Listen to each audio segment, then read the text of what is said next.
हाय, good afternoon. Market का पंचनामा में आप सबका स्वागत है। थोड़ा सा क्विकली मार्केट, उसके बाद आप लोग सवाल भेजना शुरू कर चुके हैं। कुछ सवालों को फिर अपन लोग कुछ स्टॉक्स को कह लीजिए डिस्कस भी कर लेंगे। बढ़िया हफ्ते का एंड हुआ है और एक ऐसे इवेंट का फॉल आउट था जब दुनिया भर के मेरे ख्याल से सेंट्रल बैंकर्स की, बिजनेसेस की, इन्वेस्टर्स, ट्रेडर्स की नज़र उस इवेंट पे थी। सब कब से इंतजार कर रहे थे उस फेड मीट आउटकम का। जब आउटकम आया था तो कंफ्यूजिंग था। 50 बेसिस पॉइंट से डर लगता है आमतौर पे। अर्थव्यवस्था पे सवालिया निशान तो नहीं है, दिक्कत तो नहीं आ रही है, इतना बड़ा कट क्यों कर दिया। पर वर्डिक्ट यूएस ने दे दिया था। वो आउटकम के बाद यूएस के मार्केट चढ़ के उस दिन तो मुनाफा वसूली हो गई थी। फॉलोइंग डे बढ़िया 1.5 से 2.5% तीनों बेंचमार्क कल रात में उछले। तो वर्डिक्ट तो क्लियर हो गया था, यूएस में पसंद आया। जब यूएस को खुद अपनी ब्याज दरों में कटौती पसंद आई 50 बेसिस पॉइंट्स की, तो दुनिया के लिए बढ़िया रब ऑफ बन गया था। उसने टोन सेट कर दी थी। हालांकि कल की तेजी हम ऑलरेडी फ्यूचर्स के तौर पे डिस्काउंट करके गए थे, पर हमारे मार्केट भी ठंडे हुए थे क्योंकि हमारे यहाँ इवेंट प्ले आउट हो रहा था। जो लोग इवेंट्स पे बैट कर रहे होते हैं वो इवेंट के प्ले आउट होने के बाद मुनाफा घाटा जो भी होता है काट लेते हैं पोजीशन सब। एक बार वो कटती हैं, उसके बाद फ्रेश पोजीशन इवेंट्स के बाद बनती है। ये यूएस में भी हुआ, ये अपने यहाँ भी हुआ। और क्या ट्रेंडिंग डे था, 1.5% का उछाल। आज 2 बजे के आसपास, पौने 2 बजे के आसपास एक डीप कट आया था, ऐसा लगा था किसी ने बास्केट सेलिंग कर दी, गया भाई, मुनाफा वसूली आ गई। पर उस बास्केट सेलिंग से भी वापस उभरे और फाइनली दिन के हाईज पर ऑलमोस्ट 25,800 के जोन्स पर जाकर निफ्टी ने समाप्ति दी। हफ्ते की बहुत अच्छा क्लोज है। अब देखते हैं ग्लोबली किस तरह की नॉइज रहती है वीकेंड पे, वो सब अलग बात। चलिए कुछ सवाल पे चर्चा कर लेते हैं क्विकली। मुनीश शर्मा, बीएससी। मुनीश जी, एंजॉय करिए जो मोमेंटम मिल रहा है, पर मोमेंटम मिलने के पीछे रीजंस हैं। रीजंस दो बहुत वैलिड हैं। एक, वो अपनी जगह कैपिटल मार्केट्स अच्छा कर रहे हैं, वायदा मिलेगा, इकलौती बड़ी लिस्टेड एक्सचेंज है, तो और लगातार पैसा इस तरफ चैनलाइज हो रहा है, वो सब अपनी जगह सच है। पर वो रीसेंट मूव्स के पीछे वो रीजन नहीं है। पर वो मतलब वो तो इनहेरेंट रीजन है ही बीएससी लिमिटेड के साथ। ये मार्केट शेयर पकड़ भी रहे हैं, हालांकि मार्केट शेयर मिनिस्क्यूल है एनएससी के सामने, पर मार्केट शेयर अपना इंच अप कर रहे हैं, कोशिश कर रहे हैं और स्मार्टली स्ट्रैटेजीज लगा रहे हैं। दो ट्रिगर्स रीसेंट। एक दिन सीएनबीसी आवाज ने इसी हफ्ते मेरे ख्याल से किसी दिन हेडलाइन चलाई थी, अगर आपने नोटिस करा हो, कि एनएससी के वो जो को लोकेशन का मामला था वो सेबी ने खारिज कर दिया, ये कहते हुए कि बहुत ज्यादा हमारे पास सबूत नहीं है उससे रिलेटेड, तो we will not carry on this investigation. वो एक बड़ा रीजन था। कहा जाता है ऐसा कि एनएससी की लिस्टिंग पर रोड़ा था, तो शायद पाथ टू एनएससी लिस्टिंग अब क्लियर है, ऐसा लगता है बाजार। पता नहीं और भी कुछ निगलिंग वरीज हो, समय लगे, लेकिन अब वो एक बड़ा इशू पीछे चला गया है, कोलोकेशन वाला मामला। उसके बाद एनएससी जब लिस्ट होने आएगा तो भाई one of the biggest global exchanges list होने आएगा, हमारे देश की नहीं दुनिया में। और टर्नओवर, फ्यूचर्स के टर्नओवर में तो जलवे एनएससी की दुनिया में। तो अगर वो लिस्ट होने आने वाली है तो पूरा सेक्टर री रेट होगा, सेक्टर का पीयर री रेट होगा, और इसीलिए बीएससी लिमिटेड मूव करना शुरू कर रहा है। एनएससी खुद नॉन लिस्टेड बाजार में एक साल में मेरे ख्याल से 3-3.5 हजार रुपए का शेयर था। वो आज, ये न्यूज आने से पहले 5-5.25 पे था, 5.25 हजार पे।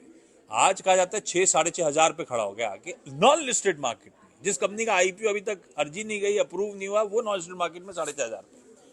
तो लिस्टेड स्पेस में उसका रब ऑफ तो आना है, और बीएससी इसीलिए मूव कर रहा था। पर फिर आज क्यों तेजी आ गई, और ये पिछले कुछ दिनों में और तेजी तूल पकड़ क्यों रही है? उसके पीछे एक और रीजन है। अगर आपने नोटिस करा हो, एनएससी ने अपना कैपिटल मार्केट इंडेक्स भी लॉन्च कर दिया है। तो एनएससी 500 में वो कंपनी जो कैपिटल मार्केट पे में कामकाज करती हैं, जिसमें एचडीएफसी एएमसी है सबसे ज्यादा वेटेज वाली, जिसमें बीएससी है 15% वेटेज के साथ उस इंडेक्स में। तो अब जो जो ईटीएफ्स वगैरह हैं, वो जो उस पर एम्यूलेट करेंगे, उस पर फंड्स बेंचमार्क करेंगे, वो सब के सब इस तरफ पैसा डाल रहे होंगे, वो एडिशनल फ्लोज आने की तैयारी हो रही है ना। तो कई सारे रीजंस हैं। अब ये बात अलग है कि इस मोमेंटम अब एंट्री करना, वो मुझे कभी समझ में नहीं आएगा कि 91 टाइम्स पे ही आप ऑलरेडी आके खड़ा हो गए। फ्यूचरिस्टिक अर्निंग्स करूंगा तो थोड़ा सा डिस्काउंटिंग मिल जाएगी उस बात की, लेकिन वैल्यूएशंस तो हैं तगड़े, रिच, बहुत अच्छे मूव्स एंजॉय कर रहा है। जो लोग हैं बने रहना चाहिए, और वैसे भी बीएसई लिमिटेड में बना रहना चाहिए, अपने आप में गजब की कंपनी है। तो जहां तक बीएसई लिमिटेड की बात है सर, सॉरी मोबाइल बंद हो गया सर, जहां तक बीएसई लिमिटेड की बात है मुनीश जी, मुझे लगता है एंजॉय करिए इस मोमेंटम को। अच्छा, हीरो मोटोकॉर्प, हीरो मोटोकॉर्प में यार बहुत डिवाइडेड है स्ट्रीट की ओपिनियन। कई लोग मानते हैं इस तरह का जो मूव आया हीरो मोटोकॉर्प में, उसके बाद शायद बिकवाली का प्रेशर हावी होगा। ब्रोकरेजेस की रिपोर्ट्स कह रहा हूं मैं, मीनिंगफुल डाउनसाइड की बात कर रहे हैं। कई लोग कह रहे हैं नहीं नहीं ये तो अच्छी कंपनी है, चल सकती है। मेरा रैशनल सुन लीजिए, उसके बाद आप अपने फाइनेंशियल एडवाइजर के साथ कंसल्ट करिएगा करना क्या है। पहला कंफर्ट हीरो मोटोकॉर्प के साथ आता है इसके वैल्यूएशंस। मेरे ख्याल से हीरो मोटोकॉर्प इस समय 29 टाइम्स पे ट्रेड कर रही है, जबकि इसके पियर्स कोई बजाज ऑटो, कोई टीवीएस, बजाज ऑटो तो 40 प्लस पे ट्रेड कर रही है, टीवीएस मोटर तो उससे भी ज्यादा कहीं 70, 60, 70 पे ट्रेड कर रही है। तो वैल्यूएशंस का बहुत कंफर्ट है हीरो मोटोकॉर्प पे। आजकल लोग ओला इलेक्ट्रिक से कंपेयर करने लगते हैं, ओला इलेक्ट्रिक से कंपैरिजन नहीं, वो लॉस मेकिंग है। उसमें आप होप्स राइड कर रहे हो, इलेक्ट्रिक व्हीकल्स बहुत अच्छा होगा, ओला दबदबा बनाए रखेगा, उस पर भी क्वेश्चन मार्क लग गए क्योंकि हाल में मार्केट शेयर गिर गया, इसीलिए ओला का स्टॉक करेक्ट हो रहा था। खैर, जहां तक हीरो मोटोकॉर्प की बात है, वैल्यूएशंस का कंफर्ट पहली बात, बढ़िया डेट फ्री एंटिटी है। जब आप डेट वाली एंटिटी को भी पैसा लगा रहे हो स्टॉक मार्केट में, डेट फ्री एंटिटी है। इस देश में आज भी नंबर 1 मोटरसाइकिल 2 व्हीलर बिक्री करने वाली कंपनी है। 125 सीसी का राज्य है इस देश का। हाँ, ये बात अलग है कि 125 सीसी में रियलाइजेशंस कम होते हैं। रियलाइजेशंस कम होते हैं मतलब कम कमाई होती है, सस्ती बाइक्स होती है, मार्जिन कम होते हैं। भाई उसके सामने बजाज ने ये बड़ी प्रीमियम बाइक्स बेच दी, टीवीएस मोटर ने बहुत प्रीमियम बाइक्स बेचना शुरू कर दी हैं, अपाचे, बजाज के पास भी पल्सर वल्सर प्रीमियम एंड की कई सारी चीजें हैं। तो इनके वैल्यूएशन, उनके रियलाइजेशंस बेहतर है, वो ठीक है। इस केस में अगर आप मैनेजमेंट को सुने तो वो लोग कोशिश कर रहे हैं कि नए वेरिएंट्स लॉन्च करें, और नए variants under premium segment launch करने की तैयारी हो रही है। हैविंग सेड दैट, वो तो देखना पड़ेगा कि प्रीमियम में कुछ पकड़ पाते हैं नहीं पकड़ पाते। पर अपने आप में इस समय कोई पैनिक मोड में नहीं। हीरो मोटोकॉर्प कोई बहुत ज्यादा अगर चल गई है तो वो कोर्स करेक्ट कर रही है, क्योंकि उसके पीयर्स बहुत चल गए हैं, ये कैचअप प्ले कर रहा है, और लॉजिकल था वो कैचअप प्ले करना। और वैसे लॉजिकल भी है कि अपने पीयर से डिस्काउंट में ट्रेड करे। ये सबसे ज्यादा बिक्री करता है, सबसे कम मुनाफा करता है उस लिहाज से इन कंपैरिजन बजाज ऑटो और टीवीएस मोटर से, क्योंकि उनकी रियलाइजेशन मार्जिन प्रोफाइल बेहतर है। वो एक्सपोर्ट मार्केट को केटर भी करते हैं, प्रीमियम बाइक्स भी बेचते हैं, ये वो नहीं कर पाते। एज ऑन डेट कोई कंसर्न नहीं, पर ये प्रीमियम की तरफ अगर बढ़ने की कोशिश कर रहे हैं नए लॉन्चेस के थ्रू, तो अपने को वॉच आउट करने की जरूरत पड़ेगी कैसे ये होगा। और देखिए ना यार, हीरो मोटोकॉर्प में प्रमोटर्स की हिस्सेदारी देखिए, मेरे ख्याल से 30-35% के आसपास। जोड़ लीजिए उसमें एफआईएस का 30% के आसपास, जोड़ लीजिए उसमें डीआईएस का 25-30% के आसपास, 90% से ज्यादा की होल्डिंग तो इन कोर लोगों के पास है। इस तरह की पेडिग्री की है, तो ठीक है। और जो रिपोर्ट एक बहुत बड़ी सेल आई थी ना, कुछ था 30-40% का डाउनसाइड हीरो मोटोकॉर्प पे, वो उसमें मेरे पास जो रैशनल था उसमें तो वो लार्जली होंडा की चर्चा थी कि होंडा एचएमएसआई जो है नंबर 1 बन जाएगी देश में, उससे ठीक है बन जाएगी। बस आई एम होपिंग कि अपनी सेल्स वेल्स बढ़िया करती रहे। ये अपने कैसे प्रीमियम, इनके मार्जिन्स भी इंप्रूव हुए हैं पिछले कुछ सालों में, देखिएगा आप, वो परकुलेट होकर प्रॉफिटेबिलिटी पे आया है। हाँ, वो उस प्रोफाइल के मार्जिन्स नहीं है, और अगर प्रीमियम में टारगेट कर लें तो अच्छी बात है, तो और रीरेट हो पाएगा ये स्टॉक। अभी जहां खड़ा है कंसर्निंग नहीं है, लेकिन हाँ अच्छा चला हुआ स्टॉक है, होल्ड करना चाहिए। हीरो मोटोकॉर्प पेडिग्री अच्छी है। आज ही मेरे ख्याल से गौरांग शाह साहब से एक बुल्स और बेयर्स करके शो भी करा था मैंने, तो मेरे ख्याल से वो बाय साइड का आइडिया उनका था। वो यहाँ पे शो देखिएगा, वीकेंड पे रिपीट होगा। जहां तक पीएनबी हाउसिंग फाइनेंस की बात है, फाइनली चल रहा है। इस कंपनी के लिए कहा जाता है कि कुछ मतलब ब्रोकरेजेस जो मान के चलती हैं, और हो भी रहा है ऐसा। हो क्या रहा है कि बैलेंस शीट को इन्होंने रिपेयर करके दिखाया। पीएनबी हाउसिंग फाइनेंस ने अपनी जो फ्रेंचाइज है उसको रीबिल्ड करने की कंपनी लगातार कोशिश कर रही है, और इसीलिए कुछ हद तक री रेटिंग पिछले कुछ दिनों में देखी आपने, और इसीलिए शायद ब्रोकरेजेस यहां से एग्रेसिव टारगेट्स भी दे रहे हैं, और अब वो बजाज हाउसिंग फाइनेंस से कंपैरिजन भी ड्रॉ हो रहे हैं बाकी सेक्टर पीयर्स के। मेरा लॉजिकली मानना है ये नहीं होगा कि बजाज हाउसिंग फाइनेंस ठंडा पड़ जाएगा, थोड़ा सा ठंडा उसको पड़ने की जरूरत है, थोड़ा सा सेक्टर वैल्यूएशन जो एकदम एब पे है उनको इंप्रूव होने की जरूरत है। ये कहीं ना कहीं समन, बजाज हमेशा प्रीमियम कमांड करेगा, पर समन्वय ऐसे नहीं बैठेगा कि ये वहां चले जाएंगे या वो यहाँ आ जाएगा। लॉजिकली ये ऐसे कुछ होना है, और उस प्रोसेस में थोड़ा बहुत इन पिटे हुए स्टॉक्स या प्राइस टू बुक, इसकी प्राइस टू बुक इंप्रूव होना शुरू हुई है, मल्टीपल जो बाजार देता है वो री रेटिंग की पॉसिबिलिटी कंटिन्यू होगी। इसीलिए कुछ ब्रोकरेजेस कहते हैं कि इसकी स्ट्रक्चरल री रेटिंग की तैयारी हो रही है। अब वो देखते हैं कैसे प्ले आउट होता है। इस समय तो होल्ड ही होना चाहिए, फिर फाइनेंशियल एडवाइजर बताएगा आपको। मैं जो लॉजिक है वो सामने बस प्रेजेंट कर रहा हूं। मेरे बाय सेल होल्ड पे ज्यादा मत फोकस करिएगा, क्योंकि वो प्रमाणित फाइनेंशियल एडवाइजर ही आपको गाइड कर सकता है। भारतीय एयरटेल में फ्रेश एंट्री ले सकते हैं? एसके सर पूछ रहे हैं। एसके सर, जितना पेन वोडाफोन आइडिया का बढ़ेगा उतना भारतीय रीरेट होगा, क्योंकि दो ही प्योर प्ले टेलीकॉम प्लेयर्स हैं इस समय। तीसरा जियो है जो किसी कॉन्ग्लोमरेट का हिस्सा है, जो अब अलग होगा तब की बात अलग है। तो इसीलिए इसीलिए जब इसके ऊपर भी जब एजीआर का वर्डिक्ट आया था तो ऐसा थोड़ा ना किसी वोडाफोन पे 70,000 करोड़ रुपए की उधारी आई थी टोटल। इसके ऊपर तो 35-40 हजार करोड़ रुपए का कैलकुलेशन आया है, फिर भी उस दिन क्यों हर में बंद हो गया? है तो बर्डन ही, आप आसानी से भर सकते हो लॉजिकली, तो स्टॉक मार्केट में वो भी लाल होना चाहिए था, पर वो लाल इसलिए नहीं हुआ था क्योंकि वोडाफोन आइडिया का पेन इसका गेन बन रहा है।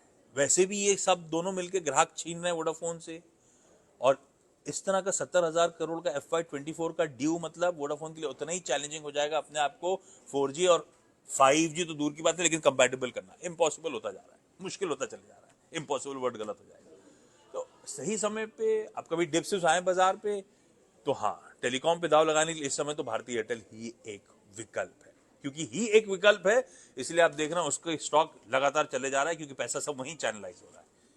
ये इशू है। तो भारतीय एयरटेल अच्छा मौका मिले, भाव कभी करेक्ट हो रहे हो तो मेरे ख्याल से फाइनेंशियल एडवाइजर बताएगा कहां कंफर्ट है, अच्छा है लॉन्ग टर्म के लिहाज से।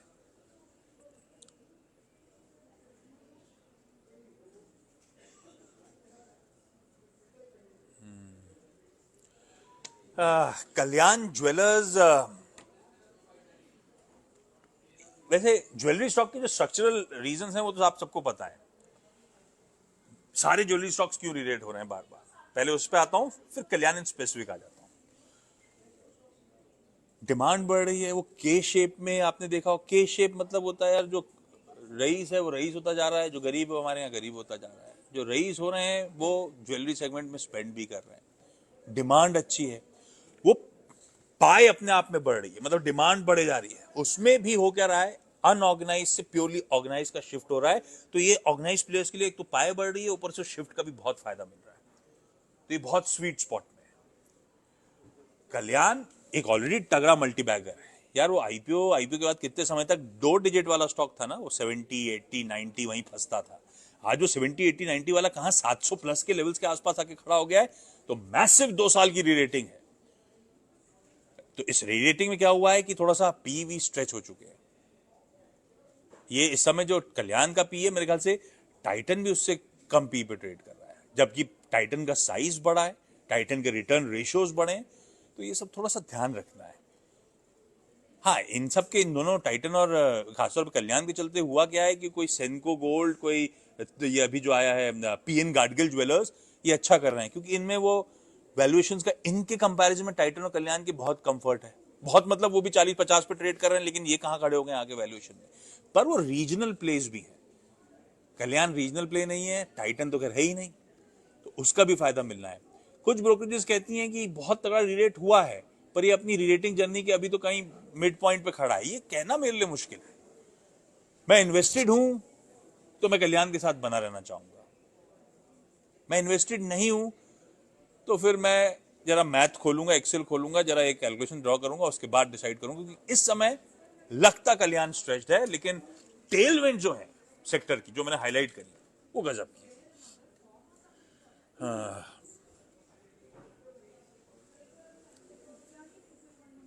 आईसीआईसीआई बैंक नेक्स्ट टारगेट शक्ति एकेडमी, शक्ति नेक्स्ट टारगेट तो सॉरी मैं मेंशन नहीं कर सकता, लेकिन आईसीआईसीआई बैंक आज सुबह मेंशन, मैंने जब सीधा सौदा की टीम ड्रॉ कर रहा था तो लगा था कि बैंक्स फिर से आउट। बैंक्स के साथ टेलविंड्स बढ़िया है।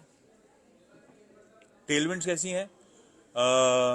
यूएस के क्यूज पॉजिटिव थे, हमारे बैंक खुद भी अब कैचअप प्ले आउट कर रहे हैं। वो कल छूट गया था जो रिकॉर्ड उच्चतम स्तर 3-4-5 पॉइंट से, आज वो कमी भी पूरी कर दी। गजब का मूव बैंक्स पिछले कई दिनों से लीड कर रहे हैं इस मोमेंटम को। और बैंक्स ही का, बैंक्स में एचडीएफसी बैंक देखिए आप क्या बढ़िया मूव दिखाते हुए नजर आ रहे हैं। तो है स्वीट स्पॉट में बैंक्स। अर्थव्यवस्था पे बिलीफ है, और पोर्टफोलियो, और आईसीसी बैंक मेरे लिए वो है जो कोर पोर्टफोलियो होल्डिंग है, होनी चाहिए मेरे लिए। मतलब लॉजिकली किसी के लिए भी आईसीसी बैंक अपने कोर अगर रखना है तो एचडीएफसी आईसीसी जैसे स्टॉक कोर पोर्टफोलियो होल्डिंग है, क्योंकि वो इकोनॉमी पे बेट है। और हम सब मान रहे हैं कि लॉन्ग रन में इकोनॉमी बढ़िया रिलेट होगी या अच्छी चलेगी, तो बैंकिंग सेक्टर के बिना तो हो नहीं सकता। ये मैंने कल या परसों बात भी उठाई थी कि वो डिपॉजिट्स का इशू हो सकता है इस समय मोबिलाइजेशन का, वो नियर टर्म निगलिंग वरी है, एटलीस्ट अभी ऐसा लगता है, असम्पशन ये है। और उधर एनबीएफसी स्पेस में हो क्या रहा है, जो कुछ एनबीएफसी आपने देखा होगा ठंडी पड़ रही है, पैसा अब थोड़ा सा क्वालिटी की तरफ फाइनेंशियल में भी पर्कुलेट हो रहा है। जो एसिड बैक्ड एनबीएफसीज नहीं है उनके साथ दिक्कत आ रही है, होम लोन वाली तो फिर भी बेटर कर रही है क्योंकि एसिड बैक्ड है। तो ये सब थोड़े इश्यूज हैं थोड़ा सा फाइनेंशियल्स में, इसीलिए कोर फाइनेंशियल की तरफ बाजार मूव कर रहा है। बैंक्स वैंक्स को लेकर अभी भी, ये मैंने ऑन एयर भी कई बार कहा था, आप लोगों के साथ में कहा था कि इवेंचुअली जहाँ कंफर्ट है, क्योंकि पैसा साइडलाइन में बहुत बैठा हुआ है और वैल्यूएशन का कंफर्ट सिर्फ कहीं था अच्छी क्वालिटी में, तो बैंक्स में था। तो इवेंचुअली वो चैनलाइज होना था, हमें थोड़ा सा बीच में पेन दे गया था, वो बैंक्स नहीं चल रहे थे, उसमें एचडीएफसी बैंक भी परेशान कर रहा था, तो लग रहा था बैंक नहीं चल रहा, वो बैंक वाकई नहीं चले बीच में। लेकिन अब वो कैचअप प्ले आउट हो रहा है और वो ब्यूटीफुली प्ले आउट हो रहा है। और आईसीसी बैंक में ये नहीं हो सकता आज का कल का व्यू कोर होल्डिंग का पार्ट है, अनटिल एंड अनलेस कुछ ऐसा कोर होल्डिंग के पार्ट भी ऐसा नहीं होता कि भूल जाया जाता है, आपको रिव्यू करते रहना है।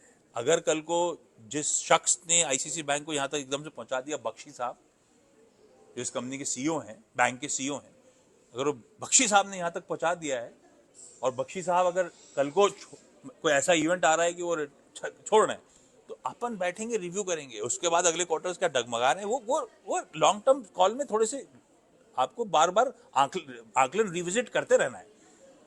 Otherwise ICC bank financial advice ज्यादा बेहतर बताएगा अगर कोई बेहतर विकल्प हो, लेकिन हाँ लगता है कोर होल्डिंग का बढ़िया सा पार्ट। कुछ देर पहले मेरे सहयोगी आए थे बताने के लिए समय हो गया है, बाकी हो गया है, सॉरी। किसी ने कहा था कोशिश करिएगा ज्यादा स्टॉक्स पे बात करिएगा, आई एम होपिंग मार्केट पे कम और स्टॉक्स पे ज्यादा बात हो रही है। आप लोग फीडबैक देते रहिएगा, जैसे जैसे कहेंगे वैसे वैसे चलता रहेगा। ये सबके म्यूचुअल इंटरेस्ट का शो है, इसको वैसे ही अपन स्टीयर करेंगे। मंडे को 3:30 बजे फिर से आप लोगों से मुलाकात। नमस्कार।